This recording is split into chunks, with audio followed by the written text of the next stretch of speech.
Good morning बच्चों। आज जो वर्कशीट हम करने वाले हैं ये आपकी वर्कशीट नंबर 73 है और ये 9th क्लास की साइंस की हिंदी मीडियम की वर्कशीट है और आज डेट है 30 दिसंबर। तो ये भी आपके हम बीमार क्यों होते हैं लेसन नंबर 13 से ली गई है और आज का मेन टॉपिक है विभिन्न प्रकार के रोग। तो जैसे कि ज्ञान और उसके सिस्टर जिज्ञासा में डिस्कशन चल रहा होता है, तो जो ज्ञान है वो अपनी सिस्टर जिज्ञासा दीदी से पूछता है, जिज्ञासा दीदी मेरे एक मित्र ने टीबी मतलब ट्यूबरक्लोसिस तपेदिक टीबी होने पर ठीक होने के लिए विद्यालय से 3 महीने की छुट्टी ली थी, पर हम लोग तो बीमार होने पर कुछ ही दिन में ठीक हो जाते हैं। तो फिर उसकी सिस्टर बोलती है जिज्ञासा ज्ञान से, ज्ञान मधुमेह, थायराइड, कैंसर, टीबी जैसे रोग हमारे शरीर को बहुत नुकसान पहुंचा सकते हैं क्योंकि यह जल्दी ठीक नहीं हो सकते हैं।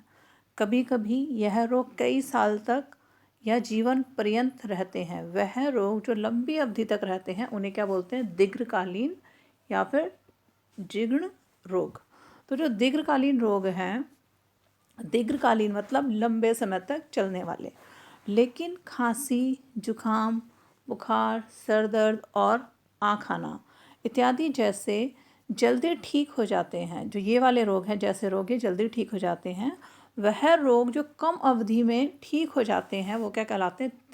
तीव्र मतलब जल्दी ठीक हो जाते हैं। यह रोग हमारे शरीर को स्थायी नुकसान नहीं पहुंचाते हैं। जैसे मान लो सर दर्द हुआ, 2-3 दिन में ठीक हो गया, बुखार है मैक्सिमम हफ्ते में ठीक हो गया, कोल्ड का भी ऐसा ही है, तो लॉन्ग टाइम नहीं चलते हैं, है ना। लेकिन जैसे कि मधुमेह है मतलब डायबिटीज़ है, इसकी दवाइयाँ तो होल लाइफ खानी पड़ती हैं और ये सच इतनी आसानी से ठीक भी नहीं होता, तो होल लाइफ ये चीज़ें चलती हैं। तो मतलब ये कैसे दीर्घकालीन रोग। अब है रोग फैलने के आधार पर हम रोगों को 2 प्रकार में बांट सकते हैं। जैसे पहला है संक्रामक, दूसरा है असंक्रामक। संक्रामक रोग वे रोग जो एक व्यक्ति से दूसरे व्यक्ति तक फैलते हैं वह संक्रामक रोग कहलाते हैं। ये कुछ सूक्ष्म जीव जिन्हें रोगाणु कहते हैं के द्वारा होते हैं।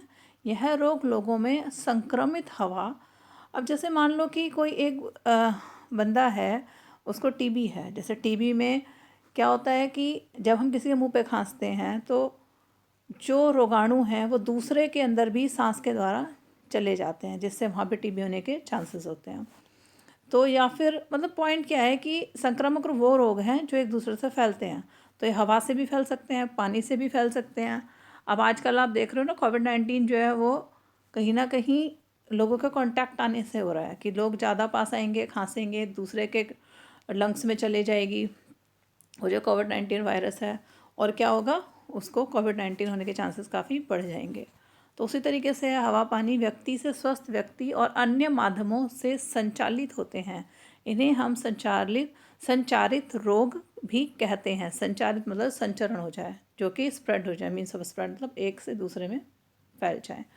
इन रोगों को उनके कारकों के आधार पर भिन्न वर्गों में रखा जा सकता है। जीवाणु जनित रोग जो जीवाणुओं से होते हैं वो कौन से हैं? टाइफाइड, हैजा, तपेदिक, इनको याद रख लेना।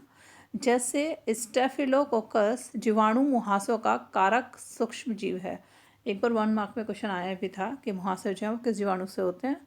स्टेफिलोकोकस। तो ऐसे ही वही है, ये भी क्वेश्चन मोस्टली पूछ लिए जाते हैं कि जो टाइफाइड है वो किससे होता है? जीवाणु से।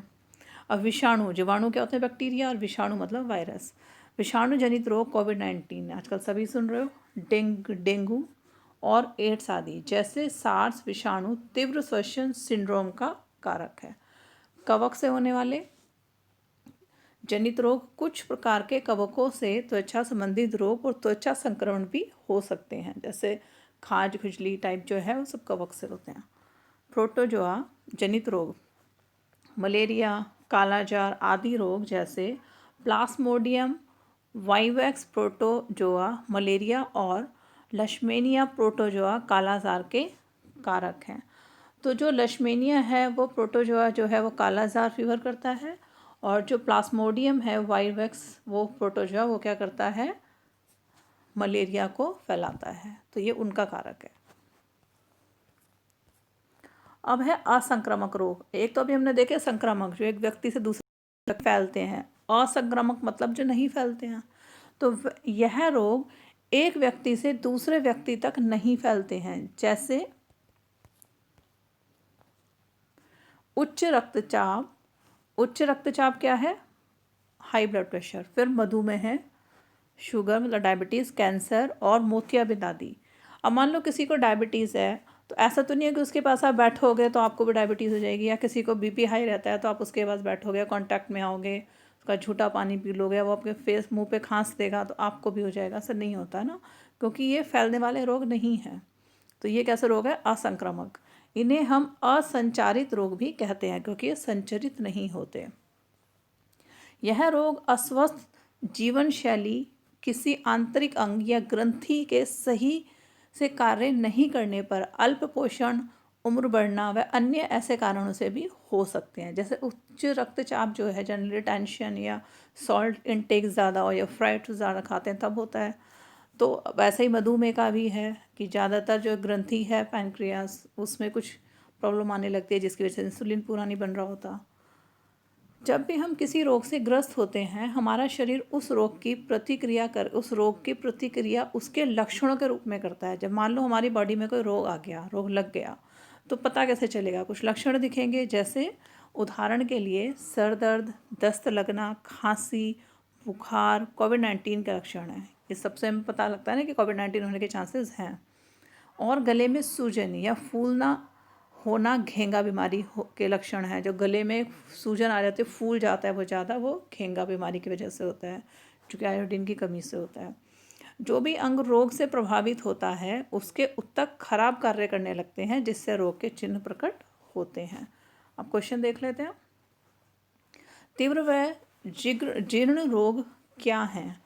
दोनों में कुछ अंतर लिखिए, उदाहरण लिखिए, दोनों के कुछ उदाहरण लिखिए। अब देखो, तीव्र रोग और जीर्ण रोग ऊपर दे रखे हैं, जीर्ण रोग वगैरह, तीव्र रोग वगैरह, उनके उदाहरण भी यहाँ दिए हुए हैं। तो आपको यहाँ से यहाँ तक का पूरा जो आंसर नंबर 1 हो जाएगा। देन क्वेश्चन नंबर 2, संक्रामक रोग क्या होते हैं और यह कैसे फैलते हैं? कुछ संक्रामक रोग और उनके कारक सूक्ष्म जीवों के नाम लिखिए। तो ये जो सारा दे रखा है संक्रामक रोग वाला, ये पूरा ही उठा के लिख दोगे, क्योंकि उसने यही पूछा हुआ है। तो यहाँ से लेके ये पूरा आप जो है आंसर नंबर 2 डाल दोगे, पूरा ही आएगा इसमें। असंक्रामक रोग क्या होते हैं? उदाहरण सहित समझाइए। तो असंक्रामक रोग क्या होते हैं? जो कि फैलते तो नहीं हैं।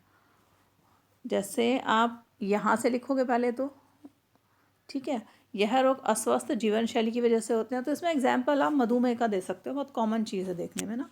जैसे मधुमेह है, तो मधुमेह उदाहरण देके ये समझा सकते हो कि जैसे मैंने अभी आपको बताया था कि अगर किसी को मधुमेह है तो ना तो उसके झूठे पानी से होगा, है ना हवा से होगा, ना उसके पास बैठने से होगा। तो क्योंकि वो संक्रामक रोग है, फैलेगा नहीं। तो बस वो कोई भी एक एग्जाम्पल दे के लिख देना। क्या कोविड-19 एक तीव्र रोग है? स्पष्ट कीजिए। देखो, ये आप भी जानते हो, सभी आजकल यही सुन रहे हैं हर जगह ही, कि जो कोविड-19 है वो सच में ही एक तीव्र रोग है। क्यों है तीव्र रोग? क्योंकि ये जब एक बार होता है तो विदिन 15 डेज़ 1 मंथ में ही मतलब बीमार भी हो जाते हैं, अगर ठीक होना होता है रिकवर भी कर जाते हैं, और बहुत सारे लोगों की डेथ भी हो रही है। तो तीव्र इसलिए ही है क्योंकि एक बार ये वायरस बॉडी में गया तो तीसरे दिन, दूसरे दिन या 7 दिन बाद इसके लक्षण दिखने स्टार्ट हो जाते हैं। कहीं को कुछ लेट भी आते हैं, लेकिन एक बार लक्षण स्टार्ट हुए फिर कुछ दिन, जो भी 10-15 दिन रहे, अगर मतलब जो भी है कि अगर डेथ तब होगी जब बहुत ज़्यादा इन्फेक्शन फैल जाएगा ना, जब होगा दूसरे में इन्फेक्शन, या इम्यूनिटी कम होगी, नहीं सर्वाइव कर पाया। नहीं तो ज़्यादातर केसेस में क्या होगा, वो ठीक हो जाएंगे कुछ 10 दिन के बाद, 14 दिन जैसे क्वारंटाइन रखते हैं, या फिर कुछ लोगों को महीना भर भी लग रहा है वैसे, पर ये फिर भी 1 महीने 1.5 महीने के बीच में मैक्सिमम सब ठीक हो जाते हैं ज़्यादातर। तो पर ये वही है कि प्रिकॉशंस तो लेनी ही पड़ेगी, क्योंकि एक बार आप इन्फेक्शन आपकी बॉडी में आया तो वही है, डेथ रेट भी इसकी अच्छी खासी है। और एक बार कोरोना होकर ठीक भी हो गया तो इसके पोस्ट इफेक्ट बहुत ज़्यादा हैं। मतलब वो जो ऑर्गन है, काफ़ी सारे ऑर्गन्स में बहुत सारा इफेक्ट डाल रहा है, जिसकी वजह से बाद में लंग्स में भी प्रॉब्लम है। काफ़ी पोस्ट इफेक्ट की वजह से हार्ट अटैक से भी डेथ हो रही हैं, और भी है ऑर्गन्स और भी डैमेज हो रहे हैं। तो वही है कि प्रिकॉशन ही जो है सबसे इम्पोर्टेंट चीज़ है। Precaution is better than cure, कि वो चीज़ हमें हो ही ना, अपने आप को बचा के रखें। विभिन्न नियमित रूप से अपने हाथों को साबुन और पानी से धोएं। तो ये इसकी एक एडवाइजरी दे रखी है, ये बहुत इम्पोर्टेंट है क्योंकि हमारे हाथ ही हर जगह टच कर रहे होते हैं दीवारों से, चीज़ों से। तो अगर हम अपने हैंड वॉश रखें, मतलब सफाई रखेंगे हाथों में, तो जो कोविड-19 है, वायरस है इसका, वो हमारे हाथों से एटलीस्ट नहीं फैलेगा, क्योंकि हाथ बार बार मुंह पे लगते हैं तो मुंह से भी नहीं जाएगा, सांस के द्वारा नहीं जाएगा। तो एक एडवाइजरी है ये। तो थैंक यू बेटा, होपफुली आप लिख लोगे और कोशिश किया करो कि आंसर्स अपने दिमाग से खुद से लिखो, मीन्स समझ के जैसा लिखा जा रहा है वैसा लिखो। यही होगा ना, मैक्सिमम थोड़ा गलत होगा तो कोई प्रॉब्लम नहीं है, थोड़ा गलत लिखो। Thank you.